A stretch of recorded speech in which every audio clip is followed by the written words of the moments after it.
தருமபுரி மாவட்டத்தில் உள்ள அரூர் பகுதி சமீப காலத்தில் நகராட்சியா தரம் உயர்த்தப்பட்டுச்சு. இந்த வருஷம் செப்டம்பர் மாசம் மோப்பிரிப்பட்டி மற்றும் தொட்டம்பட்டி ஊராட்சியை சேர்த்து அரூரை நகராட்சியா அறிவிச்சாங்க. இந்த நகராட்சியில சுமார் 30 வார்டு இருக்கு. 48,000 மக்கள் வசிக்கிறாங்க. ஸ்கூல், காலேஜ், பேங்க்னு எல்லாமே இங்க இருக்கு. ஆனா சுத்தம் மட்டும்தான் இல்ல. முறையா தூய்மை பணி நடக்காததால நகராட்சி நாரி போய் கிடக்குது. டெய்லி 7 டன் குப்பை சேகரிக்கிறோம்னு அதிகாரிங்க கணக்கு சொல்றாங்க.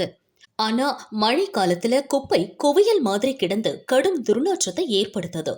24/7 கொசுவுக்கு பஞ்சமே இல்ல. மழை தண்ணீர் தேங்கி நிற்கிறதால டெங்கு காய்ச்சல் பரவும் அபாயம் அதிகரிச்சிருக்கு. அது மட்டும் இல்லாம சளி, இரும்பல் போன்ற பல தொற்று நோய்கள் வருவதற்கான வாய்ப்பு அதிகம். இதனால அந்த பகுதியில இருக்கிற குழந்தைகள் மற்றும் பெரியவங்க ரொம்பவே கஷ்டப்படுறாங்க. முறையா குப்பையை அகற்றி கால்வாய் சுத்தம் செஞ்சு கொசுவை கட்டுப்பாட்டில் கொண்டுவர நடவடிக்கை எடுக்கணும் என்பதுதான் மக்கள் கோரிக்கை. இதுகுறித்து பலமுறை கலெக்டர் கிட்ட மனு கொடுத்தும் எந்த பயனும் இல்லைன்னு வருத்தப்படுறாங்க அந்த பகுதி மக்கள்.